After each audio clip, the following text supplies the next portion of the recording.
আসসালামু আলাইকুম, শাইন সফটওয়্যারের পক্ষ থেকে সবাইকে অনেক অনেক ধন্যবাদ এবং শুভেচ্ছা জানাচ্ছি। আজকে আমরা অ্যাডোবি ইলাস্ট্রেটরের আর্টবোর্ড টুলস নিয়ে কথা বলবো। আর্টবোর্ড টুলসটিকে কিবোর্ড থেকে শিফট প্লাস ও দিয়ে আপনারা সিলেক্ট করতে পারেন।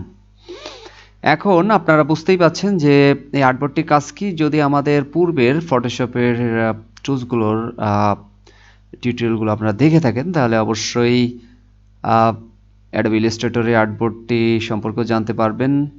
কারণ হচ্ছে দুটা টুলসের কাজ আসলে সেম।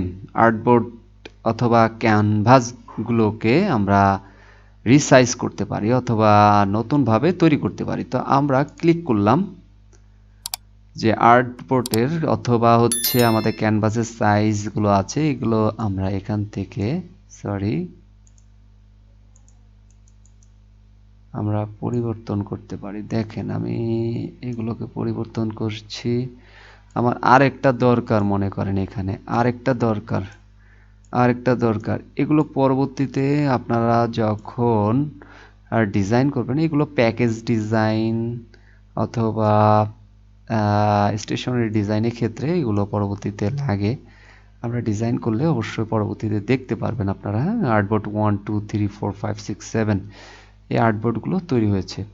তো যার যেখানে যখন দরকার এইভাবে আপনারা আর্টবোর্ড নিয়ে আপনারা কাজ করতে পারেন এই বোর্ডগুলোর মধ্যে, কোনো সমস্যা নেই, অথবা ক্যানভাসগুলোর মধ্যে।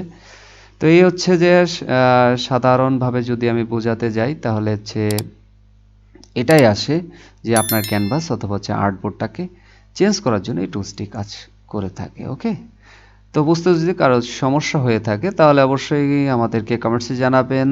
আর যারা আমাদের সাথে যুক্ত আছেন সবাইকে অনেক অনেক ধন্যবাদ এবং শুভেচ্ছা জানাচ্ছি।